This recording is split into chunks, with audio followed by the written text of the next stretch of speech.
Story time audio ബുക്സിലേക്ക് എല്ലാവർക്കും സ്വാഗതം. സുധാകർ മംഗളോദ് എഴുതിയ നോവൽ ഗൃഹപ്രവേശം തുടരുന്നു. ഭാഗം 11. സന്തോഷം കൊണ്ട് തള്ള വീർപ്പ് മുട്ടി. വലിയ സമയമെടുത്തു അവർ ഒരു മറുപടി പറയാൻ. വാക്കുകൾ വിക്കി. എൻ്റെ അനിയൻകുട്ടിയോടൊപ്പം അങ്ങ് ആകാശത്തോട്ടയക്കാൻ എനിക്ക് സമ്മതാ. പക്ഷേല് തള്ള ഒന്ന് തേങ്ങി. എന്തേ? വിനയൻ തിരക്കി. മുമ്പേ കണ്ട് ഒന്ന് സൂചിപ്പിയെങ്കിലും ചെയ്തിരുന്നെങ്കിൽ ഞാൻ എൻ്റെ കുട്ടിയെ ഇട്ടി ദണ്ണ മുഴുവൻ പെടുത്തില്ലായിരുന്നു. സാരമില്ല, കഴിഞ്ഞതൊക്കെ പോട്ടെ. രേവ അവരെ ആശ്വസിപ്പിച്ചു. പക്ഷേ നിങ്ങൾ മാത്രം സമ്മതിച്ചാൽ പോരല്ലോ. ഗംഗയ്ക്ക് സമ്മതമാണെന്ന് അറിയണ്ടേ? ഇനിയും വിഷക്കായി തേടി പോയിക്കൂടല്ലോ. വിനയൻ ഗംഗയുടെ നേർക്ക് കണ്ണയച്ചു. ചെറ്റയുടെ വാതിൽമറിയിൽ ഒതുങ്ങി നിന്നിരുന്ന ഗംഗ നാണത്താൽ മുഖം താഴ്ത്തി. രേവ ചെന്ന് ഗംഗയുടെ കൈ കവർന്നു. വിനയേട്ടനോട് വെറുതെ കളിയേക്കണ്ടെന്ന് പറയും മോളെ. വിനയൻ അത്ഭുതമായി. ഇന്ന് വരെ താനെന്നെ ഏട്ടാന്ന് വിളിച്ച് കേട്ടിട്ടില്ല. ഒരു വയസ്സിൻ്റെയെങ്കിലും എളുപ്പമുണ്ടാവുമല്ലോ, ഞാനും ഒരു ഭർത്താവല്ലേ. ആ ചോദ്യം എല്ലാവരെയും ഒരേ ഒപ്പം ചിരിപ്പിച്ചു. വിനയേട്ടാന്ന് വിളിക്കണതാ ഇഷ്ടം? രേവയുടെ ചുണ്ടിൽ നാണം പൊടിഞ്ഞു. എൻ്റെ ഇഷ്ടത്തിന് എന്താ പ്രസക്തി? വിനയൻ കൈമലർത്തി. രേവയുടെ കണ്ണ് നനഞ്ഞു. ആ ഇഷ്ടത്തിലധികം മറ്റൊന്നിനും ഞാൻ പ്രസക്തി നൽകില്ല. വിനയൻ വിസ്മയത്തിൽ അവളെ നോക്കി. അനിയൻ കൈയടിച്ച് ഏട്ടത്തിയെ അഭിനന്ദിച്ചു. രേവയുടെ കവിളിലൂടെ നീർച്ചാലുകൾ ഒഴുകി. ഗംഗ തൻ്റെ പഴയ നേരീതിൻ തുമ്പ് കൊണ്ട് ഏട്ടത്തിയുടെ കണ്ണുനീർ തുടച്ചു. അതോടെ അവർ ഒരാലിംഗനത്തിൽ ഒന്നു ചേർന്നു. ആട്ടെ, ഞങ്ങളോടൊപ്പം തള്ളയും പോരുന്നോ? അനിയൻ ചോദിച്ചു. ഇല്ല മോനെ, ഈ ദേശം വിട്ട് എനിക്ക് പോരാൻ പറ്റില്ല. ഈ പാടവരമ്പിൽ കിടന്ന് എനിക്ക് ചാവണം. ഞാറുനട്ടും കളപറിച്ചും കൊയ്തും മെതിച്ചും എനിക്ക് ജീവിക്കണം. എങ്കിൽ രാത്രിയിൽ ഞങ്ങൾ യാത്ര പറയേണ്ടല്ലോ. വിനയൻ തിരക്കി. വൃത്ത വെറ്റിലക്കറ പുരണ്ട ഹല്ല് കാട്ടി പുഞ്ചിരിച്ചു. വിനയൻ ചെന്ന് കാറിൽ കയറി. പിന്നാലെ അനിയനും. ഗംഗ ഓടിച്ചെന്ന് അമ്മയെ കെട്ടിപ്പിടിച്ചു. തള്ള അവളുടെ തലയിൽ തൊട്ടനുഗ്രഹിച്ചു. എൻ്റെ മോള് സന്തോഷമായി പൊയ്ക്കോ, പോയി സുഖമായി ജീവിച്ചു. അമ്മയ്ക്ക് ഒറ്റയ്ക്ക് കിടക്കണതാ മോളെ സുഖം. നീ കൂടെ ഉള്ളപ്പോൾ എനിക്ക് ഉറങ്ങാൻ കഴിയില്ല. നിന്നെ അയച്ചാലേ അമ്മയ്ക്ക് മനസ്സ് വിട്ട് ഉറങ്ങാൻ പറ്റൂ. തള്ള വളർത്തുമകളെ കാറ് കിടക്കുന്നിടം വരെ കൊണ്ടുചെന്നു. രേവ അവളെ കൈ പിടിച്ചകത്ത് കയറ്റി. പിന്നീട് ആരും ശബ്ദിച്ചില്ല. വണ്ടി നീങ്ങി. ഗംഗ പുറത്തെ ഇരുട്ടിലേക്ക് നോക്കി. ഇരുട്ടിൽ ഒരു തേങ്ങൽ ഉടഞ്ഞലിയുന്നത് അവൾ അറിഞ്ഞു. പുതിയൊരു ജീവിതം നഗരത്തിലെ ബംഗ്ലാവിൽ. വിനയനും രേവയും കുട്ടൻമോനും ഗംഗയും അനിയനും. ആദ്യ രാത്രിയിൽ അനിയൻ പറഞ്ഞു, നോക്ക്, എത്ര സ്നേഹം പ്രകടിപ്പിച്ചാലും രേവേടത്തിയുടെ കണ്ണിൽ നീയൊരു പുലയപ്പെണ്ണായിരിക്കും. നീയുണ്ടാക്കുന്ന ഭക്ഷണം അവർ ചിലപ്പോൾ നിഷേധിച്ചെന്ന് തന്നെ വരും. വിഷമിക്കരുത്. മീനുവേട്ടത്തി ഉണ്ടാക്കിയിരുന്നത് പോലും അവർക്കിഷ്ടമായിരുന്നില്ലെന്ന് ഓർക്കണം. ഒന്ന് നിർത്തി അവൻ തുടർന്നു. എന്ന് വെച്ച് രേവേട്ടത്തി ഉണ്ടാക്കി തരുന്നതും കഴിച്ച് ഇവിടെ വെറുതെ ഇരുന്ന് സുഖിക്കാമെന്നും കരുതണ്ട. അനിയേട്ടൻ എന്താണ് പറഞ്ഞു വരുന്നതെന്ന് അവൾക്കും മനസ്സിലായില്ല. എങ്കിലും ആ കണ്ണുകളിലെ കുസൃതി കണ്ടിട്ട് അതൊരു തമാശയായിരിക്കുമെന്ന് അവൾക്ക് തോന്നി. അതുകൊണ്ട് നാളെ മുതൽ എനിക്കും നിനക്കുമുള്ള ഭക്ഷണം നീ വേണം ഉണ്ടാക്കാൻ. പാവം രേവേട്ടത്തിയെ ബുദ്ധിമുട്ടിക്കാൻ പാടില്ല. ഒരു വീട്ടിനുള്ളിൽ അന്യരായി രണ്ട് കുടുംബമായി പാർക്കുന്നതിനെപ്പറ്റി ചിന്തിച്ചപ്പോൾ ഗംഗയ്ക്ക് വിഷമം തോന്നി. എങ്കിലും താനുണ്ടാക്കുന്ന ഭക്ഷണം രേവേട്ടത്തി കഴിക്കില്ലെങ്കിൽ? പിറ്റേന്നാൾ ഒരടുപ്പിൽ രേവ പാചകം ചെയ്തുകൊണ്ടിരിക്കെ അടുത്ത അടുപ്പിൽ ഗംഗയും പാത്രം കൊണ്ടുവച്ചു. എന്തേ ഇത്? രേവ നടുങ്ങിപ്പോയി. എനിക്കും അനിയേട്ടനുമുള്ള ഭക്ഷണം ഉണ്ടാക്കാൻ. എന്തേ, ഞാനുണ്ടാക്കുന്നത് കഴിക്കില്ലേ? അതുകൊണ്ടല്ല. എന്തു പറയണമെന്നറിയാതെ ഗംഗ വിഷമിച്ചു. വേണ്ട, ഒരു വീട്ടിൽ അങ്ങനെ രണ്ടടുക്കള വേണ്ട. ഗംഗ കൊണ്ടുവന്ന പാത്രമെടുത്ത് രേവ താഴെ വെച്ചു. നോക്കൂ, ഈ വീട്ടിൽ എല്ലാവർക്കുമുള്ള പ്രാതൽ രാവിലെ തന്നെ ഞാൻ ഉണ്ടാക്കിയിട്ടുണ്ട്. രേവേട്ടത്തി ഒരാൾ ഒറ്റയ്ക്ക്. ഗംഗ വിക്കി. അത് ബുദ്ധിമുട്ടല്ലേ? എനിക്കോ ഗംഗയ്ക്കോ ബുദ്ധിമുട്ട്? എൻ്റെ ബുദ്ധിമുട്ട് ഓർത്തിട്ടാണെങ്കിൽ കുട്ടി എന്നെ സഹായിച്ചു തന്നാൽ മതിയല്ലോ. അത് കേട്ടതും ഗംഗ ഞെട്ടി. ഗംഗയെ ശ്രദ്ധിക്കാതെ രേവ തുടർന്നു. ഒരുപക്ഷെ ഞാനും എൻ്റെ ഭർത്താവും മോനും ഇവിടെ താമസിക്കുന്നത് ഗംഗയ്ക്ക് ഇഷ്ടമല്ലായിരിക്കും. എങ്കിൽ അയ്യോ, ഗംഗയ്ക്ക് കരച്ചിൽ വന്നു. വേണ്ട കുട്ടി, രേവ തടഞ്ഞു. എനിക്ക് മനസ്സിലാക്കാൻ കഴിയും. ഒരു കൂരയ്ക്ക് താഴെ രണ്ട് കുടുംബം പാടില്ല. എത്രയായാലും അത് ബുദ്ധിമുട്ടാക്കും. എൻ്റെ കാര്യത്തിലല്ല, ഗംഗയുടെ കാര്യത്തിൽ. അതുകൊണ്ട് ഇന്ന് തന്നെ ഞങ്ങൾ ഇറങ്ങി മാറിത്തരാം. പക്ഷേ അതുവരെയെങ്കിലും ഈ വീട്ടിൽ രണ്ടടുക്കള ഉണ്ടാവാൻ പാടില്ല. ഗംഗ ശരിക്കും കരഞ്ഞുപോയി. അവൾക്ക് അനിയേട്ടനോട് കലശലായ ദേഷ്യം തോന്നി. രേവേട്ടത്തിയുടെ മഹത്വം കാണാൻ അനിയേട്ടന് കഴിഞ്ഞില്ലല്ലോ. പക്ഷേ രേവയുടെ സംസാരം കേട്ടുകൊണ്ട് അടുക്കളവാതിലിൽ തന്നെ അനിയൻ നിൽക്കുന്നുണ്ടായിരുന്നു. അവൻ്റെ കണ്ണുകളിൽ ആനന്ദ കണ്ണീർ. രേവേട്ടത്തിയെക്കൊണ്ട് ഈ വാക്കുകളൊന്ന് പറയിക്കാൻ വേണ്ടി മാത്രമാണ് ഞാൻ ഗംഗയെക്കൊണ്ടൊരു നാടകം കളിപ്പിച്ചത്. നോക്കൂ, എനിക്കും ഗംഗയ്ക്കും വിനയേട്ടനും രേവേട്ടത്തിക്കും ഈ വീട്ടിൽ ഒരേ അവകാശമാണ്. നിങ്ങളില്ലാതെ ഞങ്ങളിവിടെ ജീവിക്കില്ല. മീനുവേട്ടത്തിക്കൊപ്പമാണ് എനിക്കിപ്പോൾ രേവേട്ടത്തി. കുട്ടേട്ടൻ്റെയും മീനുവേട്ടത്തിയുടെയും അഭാവം ഉണർത്തുന്ന മൗനവേദനകൾ ഒഴിച്ചാൽ കുടുംബം സുഖസംതൃപ്തിയിലായിരുന്നു.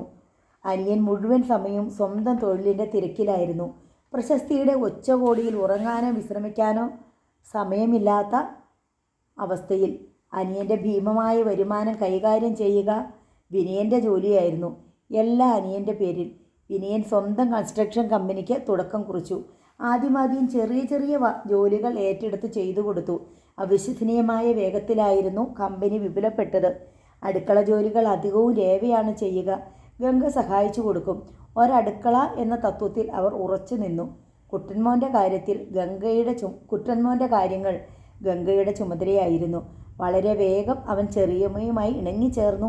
ചെറിയമ്മ വേണം അവനെ കുളിപ്പിക്കാൻ, ചെറിയമ്മ വേണം ഡ്രസ്സ് ചെയ്യിക്കാൻ, ചെറിയമ്മ ഊട്ടിയാലേ അവൻ ഉണ്ണു. സ്കൂൾ ബസ്സിൽ കയറ്റി വിടുന്ന ജോലി വരെ ചെറിയമ്മയ്ക്കായിരുന്നു. വീട്ടുജോലികൾ തീർത്ത ശേഷം ജേവയും ഗംഗയും ചേർന്ന് കമ്പനിയുടെ അക്കൗണ്ടുകൾ കൈകാര്യം ചെയ്യും. ടൈപ്പ് റൈറ്റിംഗ് പഠിച്ചിരുന്നതിനാൽ ഗംഗയ്ക്ക് ടൈപ്പിസ്റ്റിൻ്റെ ജോലി കൂടി ചെയ്യാൻ കഴിഞ്ഞു. കുട്ടേട്ടനെയും മീനുവേട്ടത്തെയും കണ്ടെത്താൻ വേണ്ടി അനിയൻ പത്രങ്ങളിൽ പലവട്ടം അറിയിപ്പ് നൽകി. ഏത് യാത്രയിലും എവിടെ ചെന്നാലും അവൻ്റെ കണ്ണുകൾ ആ രണ്ട് മുഖങ്ങൾക്കായി തേടിക്കൊണ്ടിരുന്നു.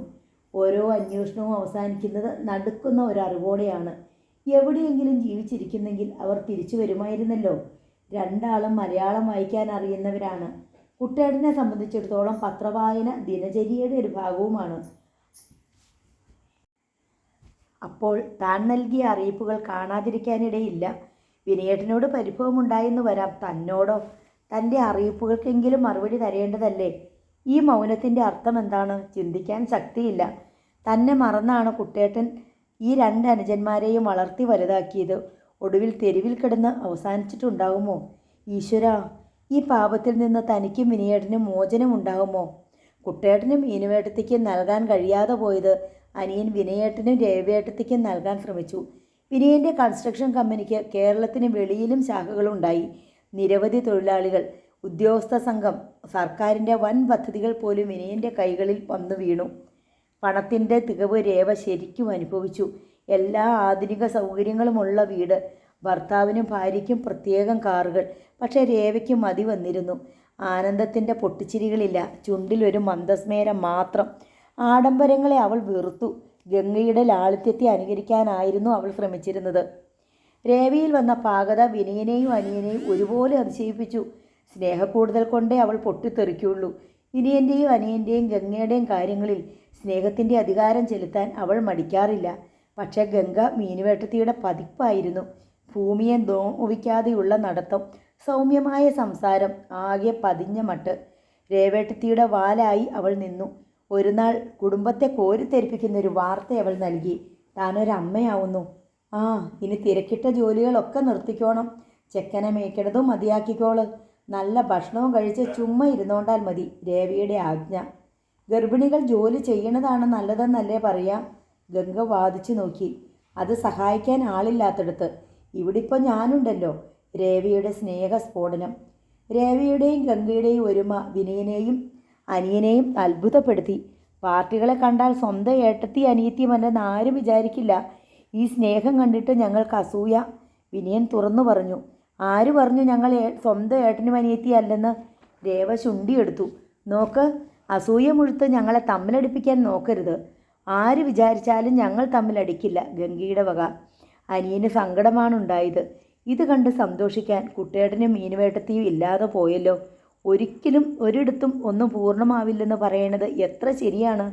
കുട്ടേട്ടനും മീനുവേട്ടത്തിയും പാകിയ വിത്താണ് മുളച്ചു പടർന്ന് പൂവും കായുമായത്. പൂവിൻ്റെ സുഗന്ധമോ കായിൻ്റെ രുചിയോ അറിയാൻ അവർ നിന്നില്ല. അനിയൻ വീടിനോട് ചേർന്ന് മതിൽക്കെട്ടിൽ തന്നെ ഒരമ്പലം പണിയിച്ചു. ശ്രീകോവിലിൻ്റെ ആകൃതിയിലുള്ള ഒറ്റമുറി പുര. അമ്പലമെന്ന് തന്നെ എല്ലാവരും അതിനെ വിളിച്ചു. അവിടെ വിഗ്രഹമില്ല, ഒരു ചിത്രം മാത്രം. കുട്ടേട്ടൻ്റെ വളരെ പഴകിയ വെളുപ്പ് നിന്ന് കേടുവന്ന ഒരു ഫോട്ടോഗ്രാഫിൽ നിന്ന് പകർത്തിയെടുത്ത ഛായാചിത്രം. അതിനു മുന്നിൽ കെടാവിളക്ക്. രാവിലെയും വൈകിട്ടും മാല ചാർത്തുന്നത് അനിയനാണ്. അനിയനില്ലാത്തപ്പോൾ അത് ഗംഗയുടെ ജോലിയാവും. അല്ലെങ്കിൽ വിനയനോ രേവയോ ചെയ്യും. മറ്റാരെയും അതിനുള്ളിൽ കടക്കാൻ അനുവദിക്കാറില്ല. ആ ശ്രീകോവിലിനും അതിലെ ചിത്രത്തിനും തൻ്റെ ജീവനേക്കാൾ വിലയാണ് അനിയൻ കൽപ്പിച്ചിരിക്കുന്നത്. അത് വീട്ടിൽ എല്ലാവർക്കും അറിയാം. ഗംഗ ഒരാൺകുഞ്ഞിനെ പ്രസവിച്ചു. വീട്ടിൽ ഉത്സവം. കുട്ടൻമോനെയും വിനയനെയും മറന്ന് രേവ ഗംഗയെ ശുശ്രൂഷിച്ചു. അവൾ ഗംഗയുടെ അരികിൽ തന്നെ ഉണ്ടാവും. രേവേടത്തിയുടെ ആജ്ഞകളിൽ സംരക്ഷണയിൽ ഗംഗ സുരക്ഷിതയായിരുന്നു. ഒന്ന് എഴുന്നേൽക്കണമെങ്കിൽ രേവേടത്തിയുടെ അനുവാദം വേണമായിരുന്നു. സ്നേഹത്തിൻ്റെ ആ പരുത്ത കൂടിനെ ഗംഗ സ്നേഹിച്ചു പോയിരുന്നു. സ്നേഹം നൽകിയാൽ മതി, സ്വന്തം ചിറകുകൾ മുറിക്കാൻ തയ്യാറുള്ള പക്ഷിയായിരുന്നവൾ. 28-ാം ദിനം അനിയൻ്റെ മോന് പേരിടേണ്ട ദിവസം. വിനയേട്ടനാണ് മോന് പേരിടേണ്ടത്. അനിയൻ നിർദ്ദേശിച്ചു. ആ പ്രിവിലേജ് എനിക്ക് നൽകിയില്ലെങ്കിലും ഞാൻ പിണങ്ങില്ല. പക്ഷെ നിസ്സാര കാര്യത്തിന് പിണങ്ങുന്ന ആളുകൾ ഇവിടെയുണ്ട്. വിനയൻ രേവയെ നോക്കി കണ്ണിറുക്കി. ഞാനല്ല, പറയുന്ന ആൾ തന്നെയാണ് നിസ്സാര കാര്യത്തിന് പിണങ്ങുന്നത്. രേവ തിരിച്ചടിച്ചു. പറയുന്ന ആളോ? അങ്ങനെ ഒരാളുണ്ടോ ഇവിടെ? വിനയൻ പൊട്ടിച്ചിരിച്ചു. രേവ നാണിച്ചു. മോന് രേവേട്ടത്തി പേരിട്ടാൽ മതി, അതാ എനിക്കിഷ്ടം. കണ്ടോ സ്ത്രീ സ്വാതന്ത്ര്യം? അനിയൻ ചൂണ്ടിക്കാട്ടി. സമ്മതിച്ചു കൊടുത്തേക്കല്ലേ ഏട്ടാ? സമ്മതിച്ചേക്ക്, കുടുംബസമാധാനം സംരക്ഷിക്കണ്ടേ? വിനയൻ പുഞ്ചിരിയിൽ തലയാട്ടി. നമ്മൾ പുരുഷന്മാർ വിനീത വിധേയ അടിമകൾ. പൊട്ടിച്ചിരികൾക്കിടയിൽ കാര്യങ്ങൾ തീരുമാനിക്കപ്പെട്ടു. ശ്രീകോവിലിൽ കുട്ടേട്ടൻ്റെ ചിത്രത്തിന് മുന്നിലിരുന്ന് മോൻ്റെ അരിയിൽ പേരുമണി കെട്ടി. ആ കാതിൽ പേര് വിളിച്ചത് രേവയാണ്. ഉണ്ണി, എൻ്റെ ഉണ്ണിമോൻ, എൻ്റെ ഉണ്ണിക്കണ്ണൻ. രേവ അവനെ എടുത്ത് ആ കുഞ്ഞു കവിളിൽ തെരുതെരെ മുത്തി. കുട്ടൻമോനെ ഇടാൻ ആഗ്രഹിച്ച പേരാണിത്. അന്നത് സാധിച്ചില്ല. സാരമില്ല, ഈ പേര് ചേർന്നത് എൻ്റെ ഈ ഉണ്ണിക്കുട്ടനെ തന്നെയാണ്. രേവ ഉണ്ണിയെ എടുത്ത് കുട്ടൻ്റെ അരിയിൽ കൊണ്ടുചെന്നു. അനിയന് ഉമ്മ കൊടുക്കട ചക്ക. കുട്ടൻ അനിയൻ്റെ കവിളിൽ നിർത്താതെ ചക്കരയമ്മ വെച്ചു. അന്ന് വർഷങ്ങൾക്ക് ശേഷം അനിയൻ വീട്ടിൽ വെച്ച് പാടി ഒരു വസന്തകാലം. പഴയ അപസ്വരങ്ങൾ ഉതിർക്കുന്ന ഹാർമോണിയത്തിന് പകരം മുറി നിറയെ വിവിധതരം സംഗീതോപകരണങ്ങൾ. വിനയനും ഗംഗയും ചേർന്ന് പാടി. രേവേട്ടത്തിയുടെ ഒരു നൃത്തം കൂടി അനിയൻ ഓർമ്മിപ്പിച്ചു. രേവ കണ്ണുരുട്ടി. അമ്മൂമ്മയായി ഇനിയാ നൃത്തം? അമ്മൂമ്മയല്ല, വലിയമ്മ. അമ്മൂമ്മയാവാൻ ഇനിയും വർഷങ്ങൾ കഴിയണ്ടേ? ഗംഗ തിരുത്തി. ശരിയാ, വലിയമ്മ, എൻ്റെ ഉണ്ണിക്കുട്ടൻ്റെ വലിയമ്മ. അത് പറഞ്ഞ് രേവ ഉണ്ണിയുടെ കവിളിൽ വീണ്ടും വീണ്ടും ഉമ്മ വച്ചു. ആനന്ദത്തിൻ്റെ ദിനങ്ങൾ. കുട്ടൻമോൻ ഇംഗ്ലീഷ് സ്കൂളിലെത്തി. ഉണ്ണിമോൻ കിൻഡർ ഗാർഡനിലും. കുട്ടൻ പഠിക്കുന്ന സ്കൂളിൻ്റെ വകയാണ് കിൻഡർ ഗാർഡനും. രണ്ടും ഒരേ കോമ്പൗണ്ടിൽ. വീടിന് മുന്നിൽ സ്കൂൾ ബസ് വന്ന് നിൽക്കും. രേവയോ ഗംഗയോ ആരെങ്കിലും കുട്ടികളെ വണ്ടിയിൽ കയറ്റി വിടും. വണ്ടിയിൽ കയറിക്കഴിഞ്ഞാൽ വീണ്ടും തിരികെ വീടിൻ്റെ ഗേറ്റിൽ വണ്ടി ഇറങ്ങുന്നതും വരെ ഉണ്ണിയുടെ ചുമതല കുട്ടനാണ്. കുട്ടേട്ടൻ്റെ കൈ പിടിച്ച് ഉണ്ണി വണ്ടി ഇറങ്ങും. കുട്ടേട്ടൻ്റെ കൈ പിടിച്ച് നടക്കും. ക്ലാസിൻ്റെ വാതിൽ വരെ കുട്ടൻ അവനെ കൂട്ടുചെല്ലും. ഉണ്ണിക്ക് എന്തിനും കുട്ടേട്ടൻ മതി. എൻ്റെ ചക്കര കുട്ടേട്ടൻ, എൻ്റെ ചക്കര ഉണ്ണിക്കുട്ടൻ, അവരന്യോന്യം വിളിക്കും. ഉണ്ണിമോൻ കുട്ടേട്ട എന്ന് വിളിക്കുന്നത് കേൾക്കുമ്പോൾ വിനയനും അനിയനും അറിയാതെ നടുങ്ങിപ്പോവും. നെഞ്ചിലൊരു വിങ്ങൽ, ഒരു നീറ്റൽ. തങ്ങളുടെ കുട്ടേട്ടൻ. എവിടെയാണ് കുട്ടേട്ടൻ? കുട്ടനും ഉണ്ണിക്കും ഒരുപോലെ പ്രിയപ്പെട്ട സാധനമായിരുന്നു ഐസ്ക്രീം. പിന്നെ മിൽക്ക് ബിസ്ക്കറ്റ്. വീട്ടിൽ അമ്മമാരുണ്ടാക്കി കൊടുക്കുന്നതിലും കുട്ടികൾക്കിഷ്ടം സ്കൂളിന് പിന്നിലെ ജംഗ്ഷനിൽ ആൽത്തറയോട് ചേർന്നുള്ള ഉന്തുവണ്ടിക്കടയിലെ ഐസ്ക്രീമും ബിസ്ക്കറ്റുകളുമാണ്. സ്കൂളിൻ്റെ ഗേറ്റിനുള്ളിൽ കടന്നു കഴിഞ്ഞാൽ പിന്നെ ക്ലാസ് കഴിയുമ്പോഴോ ലഞ്ച് ബ്രേക്ക് സമയത്തോ മാത്രമേ പുറത്തു പോകാൻ അനുവാദമുള്ളൂ. അതുകൊണ്ട് രാവിലെ ബസ് ഇറങ്ങിയാൽ ഉടൻ രണ്ടാളും വണ്ടിക്കടയിലെത്തുന്നു. അല്ലെങ്കിൽ ഇൻ്റർവെൽ സമയത്ത്, അതുമല്ലെങ്കിൽ വൈകുന്നേരം തിരികെ പോരുമ്പോൾ. ഗംഗയാണ് കുട്ടികൾക്ക് പോക്കറ്റ് മണി നൽകുക. ആൽത്തറയ്ക്കരികിലെ ഉന്തുവണ്ടിക്കടക്കാരൻ അമ്മാവൻ്റെ പലഹാരങ്ങൾ കുട്ടികൾക്ക് മാത്രമല്ല മുതിർന്നവർക്കും ലഹരിയാണ്. മായമില്ലാത്ത കൊതിപ്പിക്കുന്ന പലഹാരങ്ങൾ. വൃത്തിയുള്ള ചില്ലുകൂട്ടിലാവും സൂക്ഷിച്ചിരിക്കുക. അങ്ങിങ്ങ് നരവീണ നീണ്ട താടിയും പുഞ്ചിരിക്കുന്ന കണ്ണുകളുമുള്ള അമ്മാവനെയും എല്ലാവർക്കും ഇഷ്ടമാണ്. കുട്ടികൾക്ക് മാത്രമല്ല മുതിർന്നവർക്കും അദ്ദേഹം അമ്മാവനാണ്. ചില കുട്ടികൾ അങ്കിളെന്നും വിളിക്കും, ചിലർ അപ്പൂപ്പ എന്നും, അമ്പിളി അമ്മാവനെന്നും ക്രിസ്മസ് ഫാദർ എന്നും വിളിക്കുന്നവരുണ്ട്. എന്ത് വിളിച്ചാലും അമ്മാവന് ഇഷ്ടമാണ്. ആ ചുണ്ടിലെ പുഞ്ചിരി ഒരിക്കലും മായില്ല. അമ്മാവൻ മാർക്കറ്റിൽ പോകുമ്പോൾ അമ്മാവിയാവും പീടികയിലുണ്ടാവുക. അമ്മാവിന് ചേർന്ന അമ്മാവി. ചുരുണ്ട മുടിയും സ്നേഹം കിനിയുന്ന മുഖവും നെറ്റിയിൽ വിയർപ്പിൽ കുതിർന്ന ചന്ദനവരയുമുള്ള 1.5 ചുറ്റിയ അമ്മാവിക്കും കുട്ടികളെ ജീവനാണ്. പലഹാരങ്ങളും മിഠായികളും വാങ്ങാനെത്തുന്ന കുട്ടികളാണ് അമ്മാവിൻ്റെ പ്രിയപ്പെട്ട കൂട്ടുകാർ. പേരും വീടും വിശേഷങ്ങളും തിരക്കി നന്നായി പഠിക്കാൻ ഉപദേശിക്കും. കുട്ടികൾക്ക് കഥ പറഞ്ഞ് കേൾപ്പിക്കും. കഥകൾ പാട്ടായി പാടുന്നതാണ് കേൾക്കാൻ ഏറെ രസം. പൈസ ഇല്ലാത്തപ്പോഴും മിഠായികളും പലഹാരങ്ങളും കടം തരും. കടം വീട്ടാൻ വൈകിയാലും വഴക്കും വക്കാണോ ഉണ്ടാവില്ല. അതുകൊണ്ട് തന്നെ കുട്ടികൾ ഒരിക്കലും അമ്മാവനെ പറ്റിക്കാറുമില്ല. വളരെ വൈകിയിരുന്നു കുട്ടൻ അമ്മാവൻ്റെ ചങ്ങാതിയായത്. വളരെ വൈകിയായിരുന്നു കുട്ടൻ അമ്മാവൻ്റെ ചങ്ങാതിയായത്. മിഠായി വാങ്ങാനെത്തിയ ആദ്യ ദിവസം തന്നെ അമ്മാവൻ തിരക്കി. കുട്ടൻ്റെ പേരെന്താ? കുട്ടൻ ഒന്ന് അമ്പരന്നു. പിന്നെ പറഞ്ഞു, അമോൻ. മിടുക്കൻ. വീടോ? നോർത്തിൽ. ആരൊക്കെയുണ്ട് കുട്ടൻ്റെ വീട്ടിൽ? അച്ഛൻ, അമ്മ, മുത്തശ്ശി? മുത്തശ്ശി ഇല്ലല്ലോ, അവൻ തിരുത്തി. അച്ഛൻ, അമ്മ, കൊച്ചച്ഛൻ, ചെറിയമ്മ, കുഞ്ഞനിയൻ. അവൻ വിശദമായി പറഞ്ഞു കൊടുത്തു. ഏട്ടൻ്റെയും അനിയൻ്റെയും കുടുംബങ്ങൾ ഒന്നിച്ച് ഒരു കൂരയ്ക്ക് താഴെ സൗഹൃദമായി കഴിയുന്ന രംഗം സങ്കല്പിച്ചിരുന്നപ്പോൾ അമ്മാവന് ആശ്ചര്യം, ആനന്ദം, കൂടുതൽ എന്തോ ചോദിക്കാൻ വെമ്പി. അപ്പോഴേക്കും സ്കൂൾ ബെൽ മുഴങ്ങി. പിന്നെ ഒരു ദിവസം ഉണ്ണിയെയും കുട്ടിയാണ് അവൻ പീടികയിലെത്തിയത്. 2 ഐസ്ക്രീം. ഇതാരാ? അനിയനാ? അവൻ തലയാട്ടി. എന്താ അനിയൻകുട്ടൻ്റെ പേര്? അവന് ചിരി വന്നു. ഈ അമ്മാവൻ എല്ലാവരും കുട്ടനാണല്ലോ. അമോലും അനിലും മിടുക്കന്മാർ. അച്ഛനും അമ്മയ്ക്കും നിങ്ങൾ 2 ആളേ ഉള്ളോ? ഇത് കൊച്ചച്ഛൻ്റെ മോനാ. ആഹാ. അമ്മാവൻ ആഹ്ലാദം.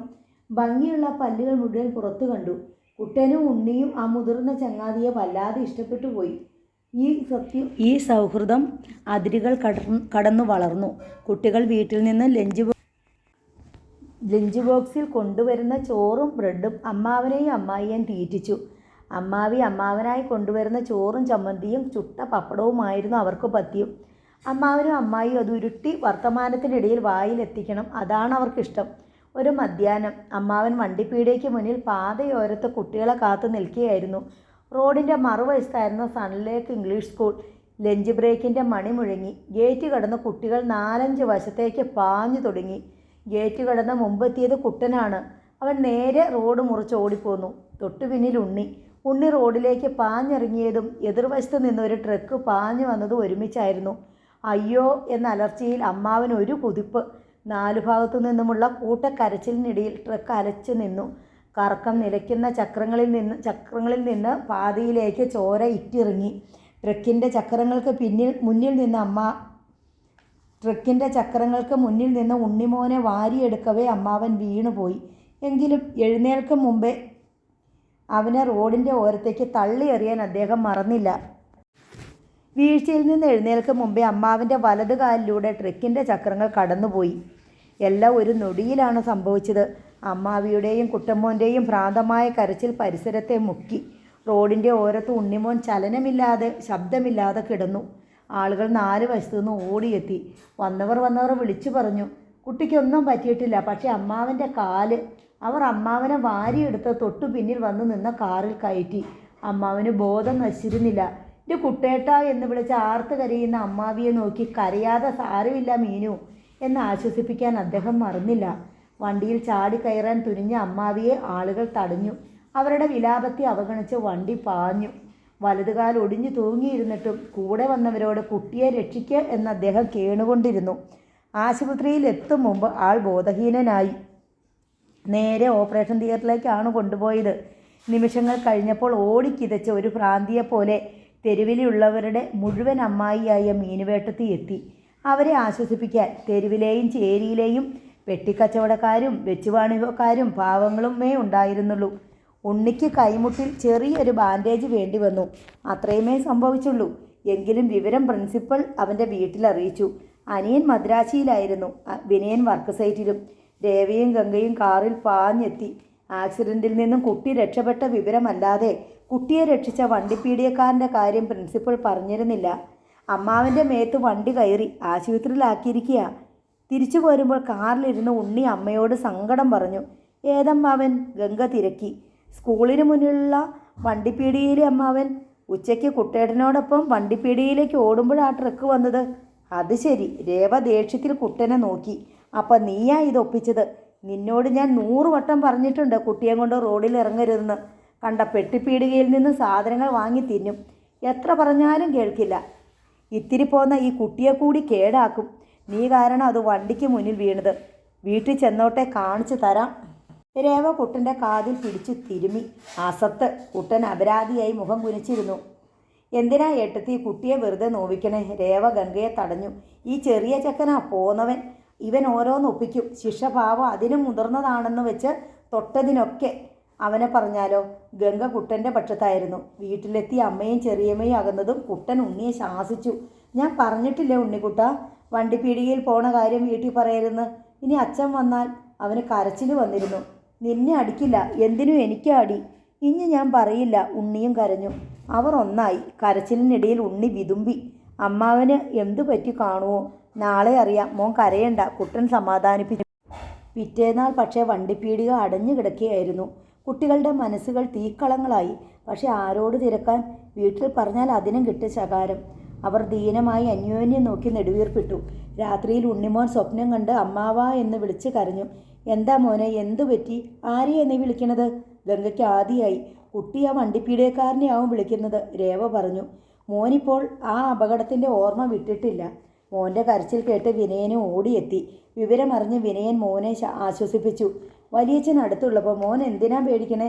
മോൻ നാമം ജപിച്ച് കണ്ണടച്ച് കിടന്നോളൂ. 2 ആഴ്ചകൾ നീങ്ങി. വണ്ടിപ്പീടികക്കാരനും പരിചിതർക്ക് മുഴുവൻ അമ്മാവനുമായ കുട്ടേട്ടൻ്റെ വലതുകാൽ മുറിക്കേണ്ടി വന്നു.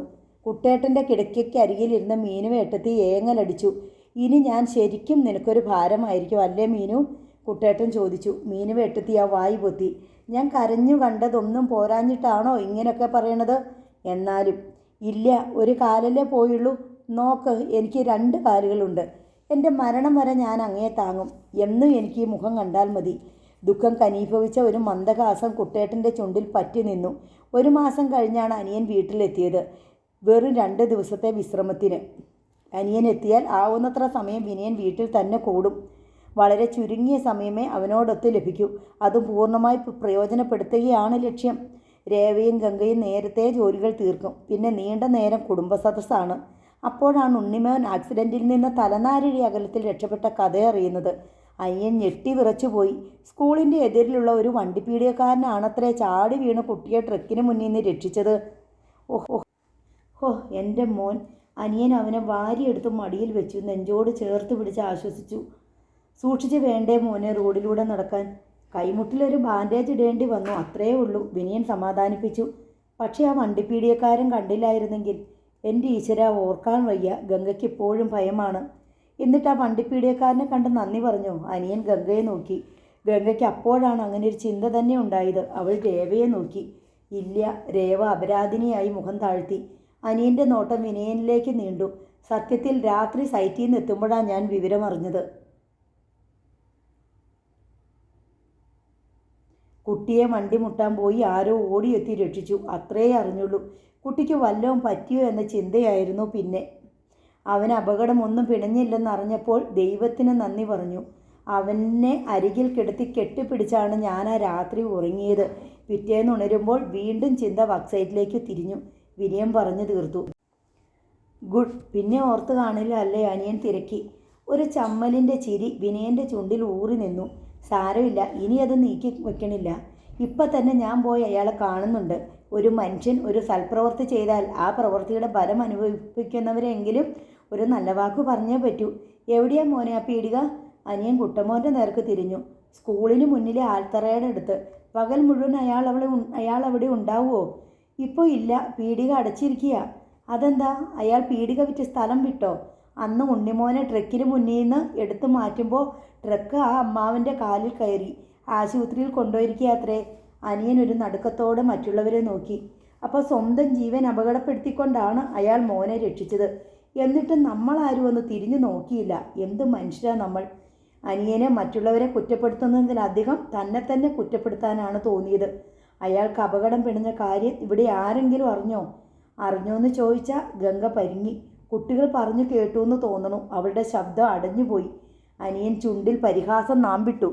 അപകടത്തിൽ നിന്ന് കുട്ടി രക്ഷപ്പെട്ടു എന്നറിഞ്ഞപ്പോൾ നമ്മളെല്ലാവരും നമ്മുടെ കുട്ടി രക്ഷപ്പെട്ടുല്ലോ എന്ന് മാത്രമേ ചിന്തിച്ചുള്ളൂ.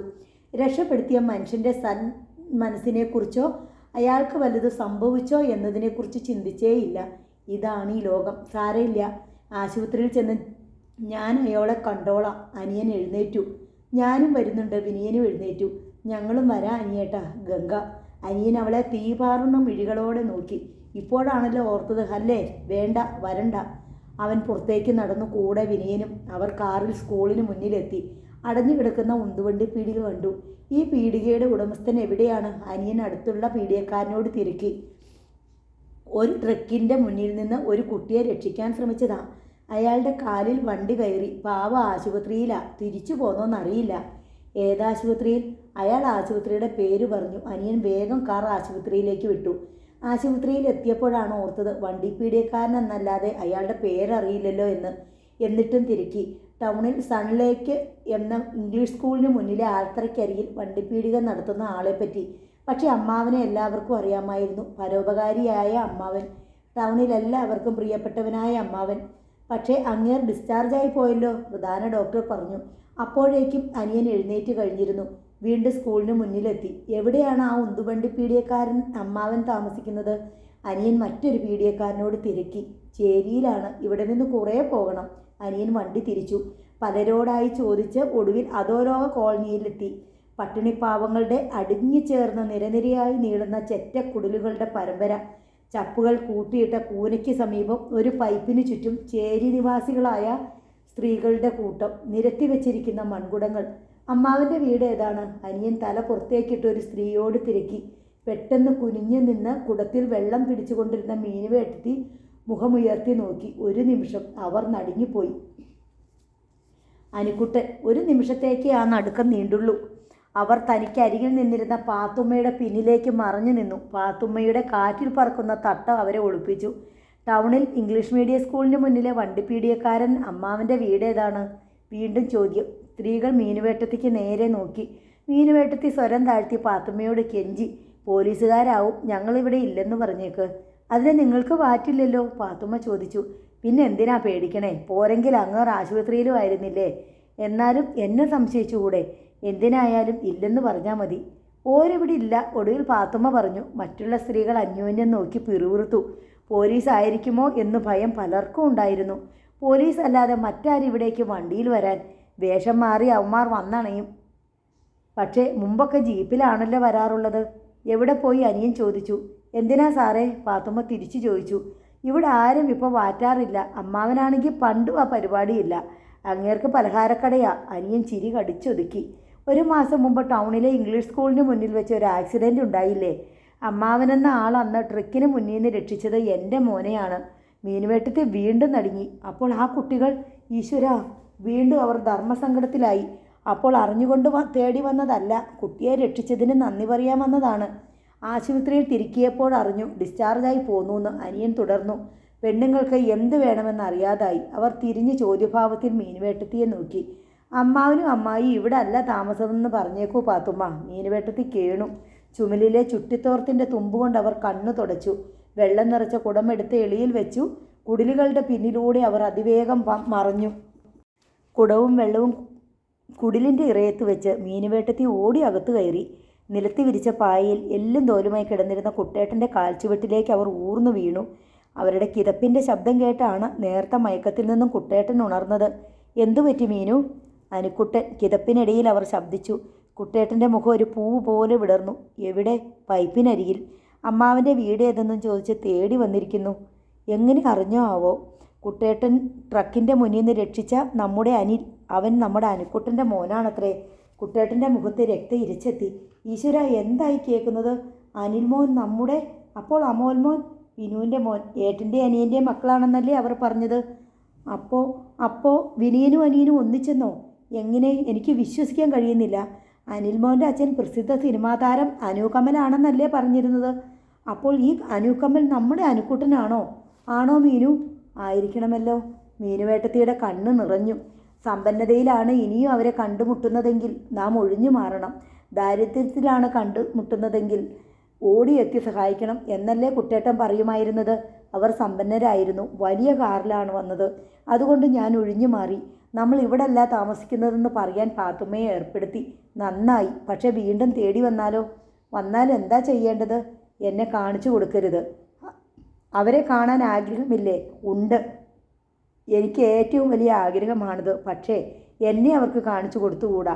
കാണിച്ചു കൊടുത്താൽ ഈ അവസ്ഥയിൽ അവരെന്നെ ഉപേക്ഷിക്കില്ല, കൂടെ കൊണ്ടുപോകും. അവർ നിർബന്ധിച്ചാൽ ഞാൻ വഴങ്ങേണ്ടി വരും. അവർക്ക് ഞാൻ ഭാരമാകും. ആരും എന്നെ ചുമക്കുന്നത് എനിക്കിഷ്ടമല്ല. ഒരു പരിധിക്കപ്പുറം നീ പോലും. അതുകൊണ്ടാണ് അവർ പത്രങ്ങളിൽ അറിയിപ്പ് കൊടുത്ത് എന്നെ വിളിച്ചിട്ടും ഞാൻ ചെല്ലാതിരുന്നത്. എത്രയായാലും അവർ നമ്മുടെ കുട്ടികളല്ലേ? അതെ, എങ്കിലും ഈ അവസ്ഥയിൽ ഞാനിനി അവരുടെ ജീവിതത്തിൽ പറ്റിപ്പിടിക്കില്ല, തീർച്ച. നമ്മൾ ചെയ്ത നിസ്സാര കാര്യങ്ങൾക്ക് പകരമായി അവർ നമ്മെ സംരക്ഷിച്ച് പ്രത്യുപകാരം ചെയ്യാൻ ശ്രമിക്കും. എനിക്കത് വേണ്ട. അവർ തേടി വന്നത് അവരുടെ മകനെ രക്ഷിച്ച വണ്ടിപ്പീടിയക്കാരൻ അമ്മാവനോട് നന്ദി പറയാനാവും, അല്ലെങ്കിൽ പാരിതോഷികം തരാൻ. രണ്ടും എനിക്ക് വേണ്ട. അനുക്കുട്ടൻ്റെ മോനാണെന്ന് അറിഞ്ഞതുകൊണ്ടല്ല ഞാൻ അവനെ രക്ഷിച്ചത്. കുട്ടികളെല്ലാം എനിക്ക് എൻ്റെ മക്കളാണ്. അപ്പോഴേക്കും കുടിലിൻ്റെ വാതിലിൽ പാത്തുമ്മ ഓടി അണഞ്ഞു. ഒരു പോയി കേട്ടോ, പാത്തുമ്മ കിതച്ചു. ഞാൻ പറഞ്ഞത് അത്രയ്ക്ക് അങ്ങോട്ട് വിശ്വാസമായില്ല. അപ്പം മറ്റേ പെണ്ണുങ്ങളും ചേർന്ന് പറഞ്ഞു നിങ്ങളിവിടെ ഇല്ലാന്ന്. വാറ്റന്വേഷിക്കാൻ പോലീസുകാർ സൂത്രത്തിൽ വന്നതായിരിക്കുമെന്ന് അവളുമാരും വിചാരിച്ചത്. പക്ഷേ അല്ല കേട്ടോ, ഓരുടെ കൊച്ചിനെ രക്ഷിച്ചതിന് അമ്മാവന് വല്ല സമ്മാനവും തരാനേ കൊണ്ടുവന്നതാവും. നുണ പറഞ്ഞു വിട്ടത് കഷ്ടമായി. തീരെ നിവർത്തി കെടുമ്പം ജീവിതത്തിൽ ഒരു നുണ പറയാൻ പാത്തുമ്മ. പക്ഷേ അത് ആരെയും ചതിക്കാനായിരിക്കരുത്, രക്ഷിക്കാനായിരിക്കണം. കുട്ടേട്ടൻ പുഞ്ചിരിച്ചു. എന്നാലും മീനു പാത്തുമ്മയെ കൊണ്ട് കള്ളം പറയിച്ചത് ശരിയായില്ല. അതാ ഞാനും പറയണേ, ഒരു സമ്മാനം വല്ലതും തരുമായിരുന്നു. ഞാൻ സമ്മാനം വാങ്ങണമെന്നല്ലെന്ന് പാത്തുമ്മയ്ക്ക് അറിഞ്ഞൂടെ? അറിയാം. എന്നാലും ഈ കഷ്ടപ്പാടിൽ എനിക്ക് നിങ്ങളുണ്ടായിരുന്നില്ലേ? ഇനിയും ഉണ്ടാവില്ലേ? കൊക്കിൽ ജീവനുള്ള കാലം വരെ ഉണ്ടാവും. പാത്തുമ്മയുടെ തൊണ്ടയിടറി കണ്ണു നിറഞ്ഞു. എനിക്കത് മതി. കുട്ടേട്ടൻ പുഞ്ചിരിച്ചു. 2 ആഴ്ച കൂടി കഴിഞ്ഞു. ഉന്തുവണ്ടി പീടിക തുറന്നു. ഊന്നുവടിയുടെ സഹായത്തിലാണ് കുട്ടേട്ടൻ കടയിലെത്തിയത്. കുട്ടേട്ടൻ്റെ നിഴലായി മീനുവേട്ടത്തി. സ്കൂൾ ബസ് വരാനായി 2 ആൾ വെമ്പലോടെ കാത്തിരുന്നു. എത്ര നാളായി കുട്ടികളെ കണ്ടിട്ട്? ഇപ്പോൾ ആ കണ്ണി മുറുകിയിരിക്കുന്നു. എന്നും കാണാനുള്ള, ഒന്നിച്ച് ജീവിക്കാനുള്ള സാഹചര്യം വാതിലിൽ വന്ന് മുട്ടിയതാണ്. തുറന്നു കൊടുത്തില്ല. ബലമായി അടച്ചു പിടിച്ചു. സുഖത്തേക്കാൾ വലുതാണ് ആത്മാഭിമാനം.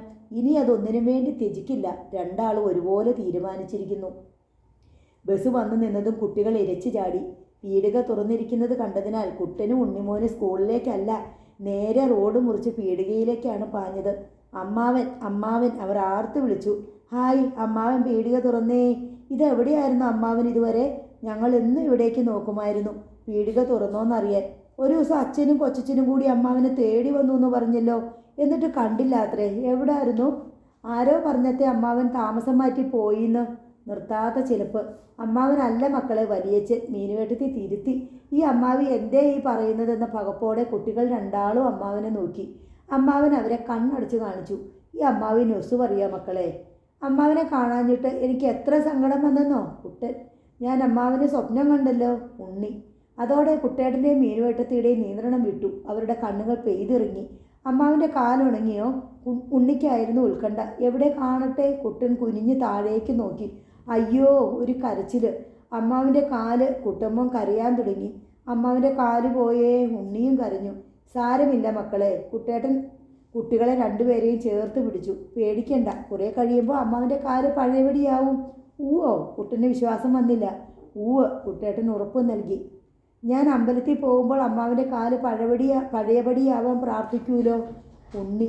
വീണ്ടും കുട്ടേട്ടൻ്റെ കണ്ണ് നിറഞ്ഞു. ഞൊടിയിൽ അദ്ദേഹം അത് മറിച്ചു. ആ, മക്കൾക്കിന്ന് എന്താ വേണ്ടേ? ഐസ്ക്രീമോ മിൽക്ക് ചോക്ലേറ്റോ?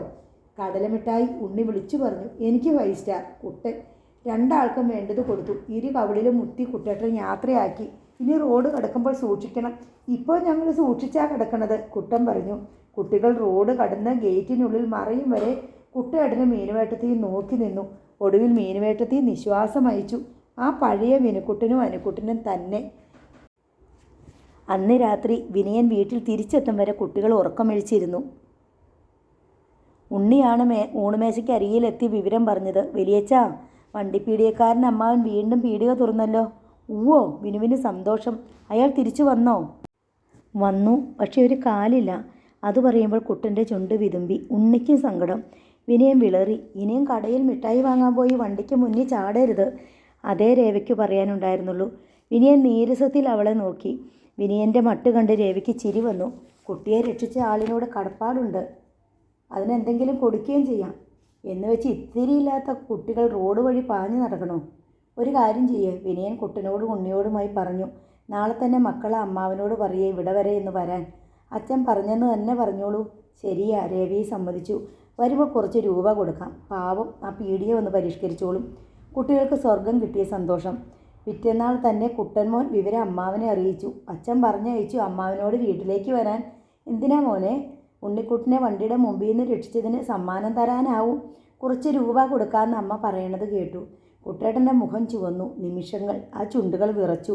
വരൂ അമ്മാവ. ഇല്ല മോനെ. അതെന്താ? കുട്ടേട്ടൻ്റെ മുഖത്ത് വിഷാദം ചേക്കേറി. അമ്മാവിന് സമ്മാനമോ രൂപയോ ഒന്നും ഇഷ്ടമല്ല. അതെന്താ? സമ്മാനം വാങ്ങുമ്പോൾ സ്നേഹം നഷ്ടമാവും. ആ മറുപടി കുട്ടൻമോന് മനസ്സിലായില്ല. എന്നാൽ സമ്മാനം വാങ്ങണ്ട, വെറുതെ വന്നൂടെ? വീണ്ടും കുട്ടേട്ടന് ശബ്ദം നഷ്ടമായി. അദ്ദേഹത്തിൻ്റെ ഓർമ്മയിൽ രേവയുടെ വാക്കുകൾ. വിവാഹം കഴിഞ്ഞാലെങ്കിലും അനിയനെ വെറുതെ വിട്ടുകൂടെ? ഭാര്യ ഭർത്താക്കന്മാർക്ക് അല്പം സ്വകാര്യത അനുവദിച്ചുകൂടെ? അനിയൻ്റെ ഭാര്യയും ഇതേ അഭിപ്രായക്കാരിയാണെങ്കിലോ? താനാണെങ്കിൽ ഒരു വണ്ടിപ്പീടിയക്കാരൻ, ചേരിവാസി. തെരുവിൽ കിടന്ന് മരിച്ചോട്ടെ. വിനയനും അനിയനും പലവട്ടം പത്ര അറിയിപ്പുകളിലൂടെ വിളിച്ചിട്ടും മടങ്ങി ചെല്ലാതിരുന്നത് ആത്മാഭിമാനം സംരക്ഷിച്ചുകൊണ്ട് കഷ്ടപ്പെടാൻ ആഗ്രഹിക്കുന്നതിനാലാണ്. വരൂ അമ്മാവ. വീണ്ടും കുട്ടൻ. മക്കളുടെ അച്ഛനും കൊച്ചച്ഛനും അമ്മയും ചെറിയമ്മയും ആരും അവിടെ ഇല്ലാത്തൊരു ദിവസം. അതെന്താ? അവരെ ആരും ഇഷ്ടമല്ലേ? ഇഷ്ടമില്ലാഞ്ഞിട്ടല്ല മോനെ, ഇഷ്ടം കൂടുതലുള്ളത് കൊണ്ടാണ്. ആ മറുപടിയും കുട്ടികൾക്ക് മനസ്സിലായില്ല. മോൻ അച്ഛനോട് പറയൂ, അമ്മാവിന് പണവും സമ്മാനവും ഒന്നും ഇഷ്ടമല്ലെന്ന്. അതുകൊണ്ട് വരില്ലാന്ന്. കുട്ടൻമോൻ അമ്മാവൻ്റെ മറുപടി അതേപടി അച്ഛനോട് പറഞ്ഞു. അന്ന് അനിയനും വീട്ടിലെത്തിയിരുന്നു. അവന് അത്ഭുതമായി. പണവും സമ്മാനവും ഇഷ്ടമല്ലാത്ത വണ്ടിപ്പീടിയക്കാരനോ? പ്രത്യുപകാരം ആഗ്രഹിക്കാത്ത ചേരി നിവാസിയോ? പുഞ്ചിരിക്ക് പോലും പ്രതിഫലം പറ്റുന്നവരുടെ ലോകത്തിൽ ഇങ്ങനൊരു വിചിത്ര മനുഷ്യനുണ്ടോ? പക്ഷേ ഉടൻ അയാളെ പോയി കാണാൻ പറ്റില്ല. നാളെ പകൽ മുഴുവൻ നഗരത്തിൽ ഷൂട്ടിങ്ങുണ്ട്. രാത്രി ഒരു സിനിമാ വാരികക്കാരുടെ വക അവാർഡ് നൈറ്റും. ഏതായാലും നാളെ കഴിയട്ടെ, അനിയൻ തീരുമാനിച്ചു. അടുത്ത പ്രഭാതത്തിൽ അത്യാഹ്ലാദത്തിലാണ് കുട്ടികൾ വണ്ടിപ്പീടികയിലെത്തിയത്. ഇന്ന് രാത്രി വീട്ടിൽ ഞങ്ങൾ മാത്രമേ ഉണ്ടാവുള്ളൂ. അമ്മയും അച്ഛനും കൊച്ചച്ഛനും ചെറിയമ്മയും എല്ലാം അവാർഡ് നൈറ്റിന് പോകും. ആരും നിർബന്ധിച്ചാലും ഞങ്ങൾ പോവില്ല. വേലക്കാരി നാണിമുത്തശ്ശി ഉണ്ടെങ്കിലും മൂക്കുകണ്ണടയില്ലെങ്കിൽ പാവത്തിന് ഒന്നും കാണില്ല. കണ്ണട ഒളിച്ചു വെക്കണ കാര്യം ഞങ്ങൾ ഏറ്റു. കുട്ടേട്ടൻ മീനുവേട്ടത്തിയെ നോക്കി. അമ്മാവൻ വരുമോ? കുട്ടികൾ ഒരേ സ്വരത്തിൽ ചോദിച്ചു. നമ്മുടെ കുട്ടികൾ ജീവിക്കുന്ന പരിസരം ഒന്ന് ഒളിഞ്ഞു കാണാനെങ്കിലും മോഹമില്ലേ? മീനുവേട്ടത്തെ തിരക്കി. കുട്ടേട്ടൻ്റെ ചുണ്ടിലൊരു പുഞ്ചിരി ഒളിഞ്ഞു നിന്നു. വീട്ടിൽ അമ്പലം ഉണ്ടല്ലോ, അമ്മാവന് കാണിച്ചു തരാം. അമ്മാവനെ കൊതിപ്പിടിപ്പിക്കാൻ തന്നെയാണ് കുട്ടമോൻ അത് പറഞ്ഞത്. വീട്ടിലെ അമ്പലോ? കുട്ടേട്ടന് അത്ഭുതമായി. ആ, അതിനുള്ളിലൊരു വലിയ ഫോട്ടോ വെച്ചിട്ടുണ്ട്, മാലയും ചാർത്തി വിളക്കം വെച്ച്. ആരുടെ ഫോട്ടോ? കുട്ടേട്ടന് നിറഞ്ഞ ജിജ്ഞാസ. ഒരാളുടെ. ദൈവമെന്നാ കൊച്ചച്ചൻ പറയാം. ആവശ്യമില്ലാതെ ആരെ അതിനകത്ത് കിടത്തില്ല. കുട്ടേട്ടൻ വിസ്മയത്തിൽ മീനുവേട്ടത്തിയെ നോക്കി. വന്നാൽ കാണിച്ചു തരാം. കുട്ടൻ്റെ പ്രലോഭനം. വരാം. കുട്ടേട്ടൻ സമ്മതിച്ചു. 7 മണിക്ക് നോർത്ത് റെയിൽവേ സ്റ്റേഷനടുത്ത് 12-ാം നമ്പർ വീട്, 2 നില മാളിക. അനുകമ്മലിൻ്റെ വീടെന്ന് പറഞ്ഞാൽ മതി, ആരും കാട്ടിത്തരും. ഗേറ്റിൽ ഞങ്ങൾ കാത്തു നിൽക്കും, പറ്റിക്കരുത്. പീടിക അടിച്ച് പുറത്ത് കിടക്കുമ്പോൾ 7 കഴിഞ്ഞിരുന്നു. നോർത്തിലേക്കുള്ള ബസ് കിട്ടാൻ വീണ്ടും വൈകി. ഊന്നുവടിയിൽ താങ്ങി നടക്കാനും റോഡ് മുറിച്ച് കടക്കാനുമൊക്കെ കുട്ടികളുടെ സമയം വേണ്ടി വന്നു. നല്ല ആളാണ്. സമയം 8 ആയി. ഗേറ്റിൽ കാത്തു നിന്നിരുന്ന കുട്ടികൾ പരാതി പറഞ്ഞു. കുട്ടമ്മൻ വേഗം ഗേറ്റ് തുറന്നു. വടിയൂന്നി കുട്ടേട്ടനും നിഴലായി മീനുവേട്ടത്തെയും അകത്ത് കടന്നു. വിളക്കുകളാൽ വർണ്ണാഭമായ മനോഹരമായ സൗധം. മുന്നിൽ പൂന്തോട്ടം, തടാകം, ഫൗണ്ടൻ. നാണുമുത്തശ്ശിയുടെ കണ്ണട ഞങ്ങൾ ഒളിപ്പിച്ചു വെച്ചിരിക്കുക.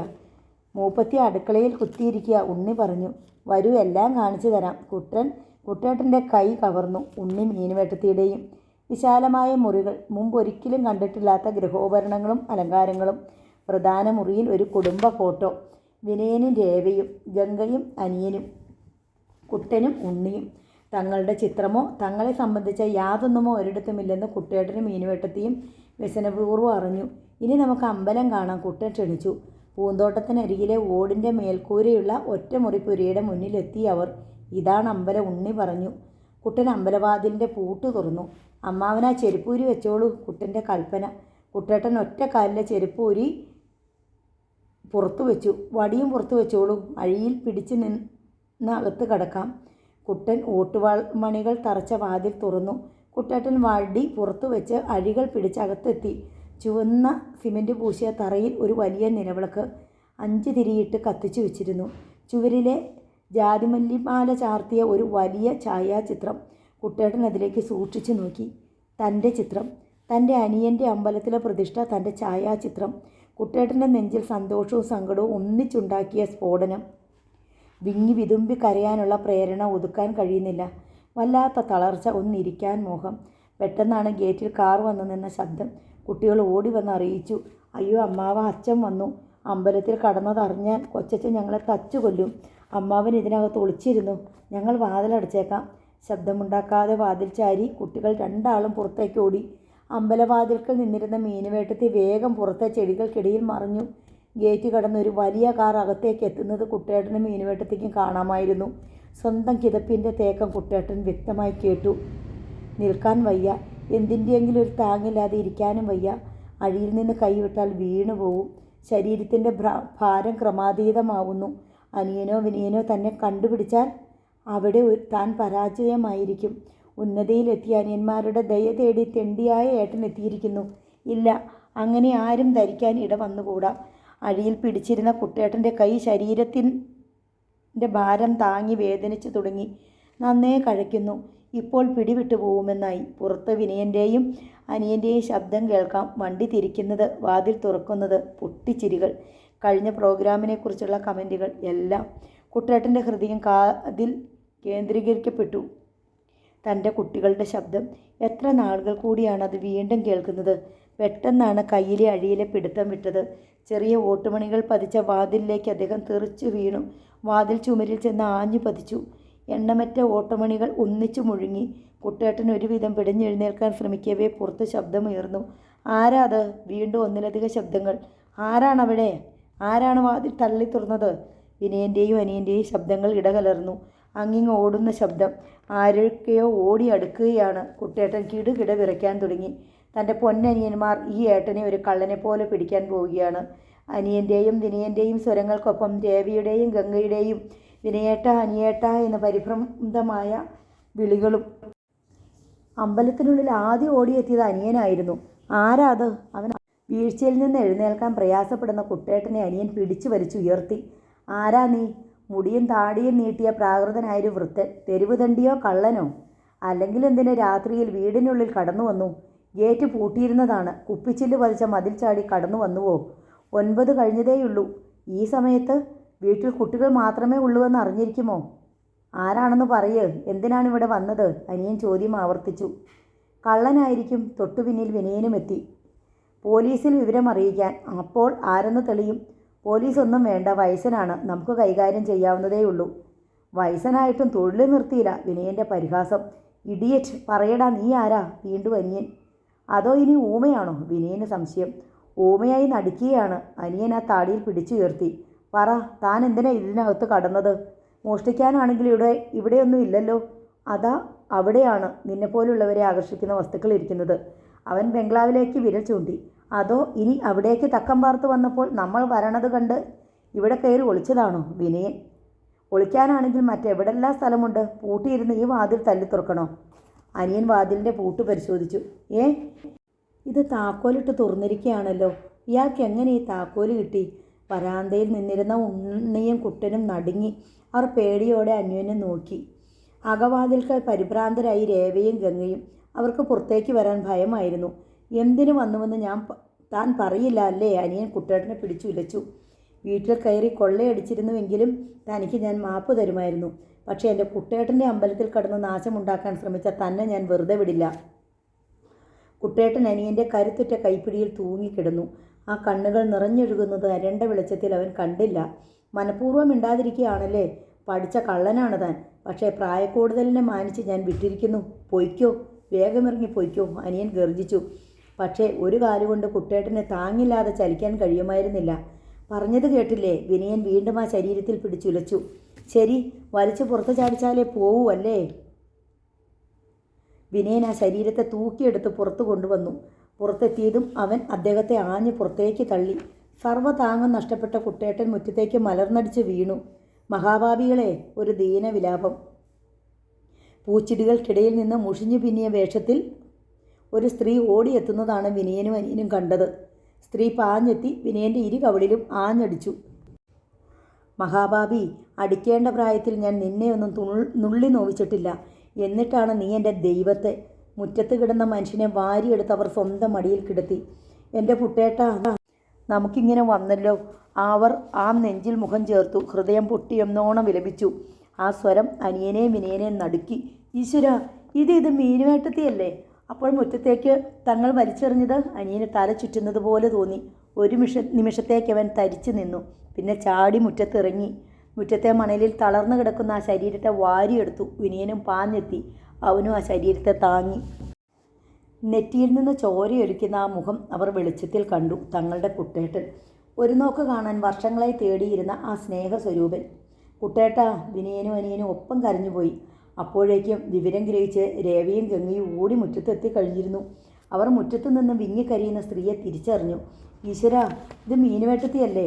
രണ്ടാളും ഏട്ടത്തിയെ കെട്ടിപ്പിടിച്ചു. എൻ്റെ കുട്ടേട്ട, മാപ്പ്! കുട്ടേട്ടനെ അകമുറിയിലെ കിടക്കയിൽ കൊണ്ടുവന്ന് കിടത്തി അനിയൻ. ആ കാലിൽ കെട്ടിപ്പിടിച്ചു കരഞ്ഞു. വിനയൻ കുട്ടേട്ടൻ്റെ നെറ്റിയിലെ മുറിവ് കഴുകി മരുന്ന് പുരട്ടി ബാൻഡേജ് ഇട്ടു. മുഖം നനഞ്ഞ തുണി കൊണ്ട് തുടച്ചു.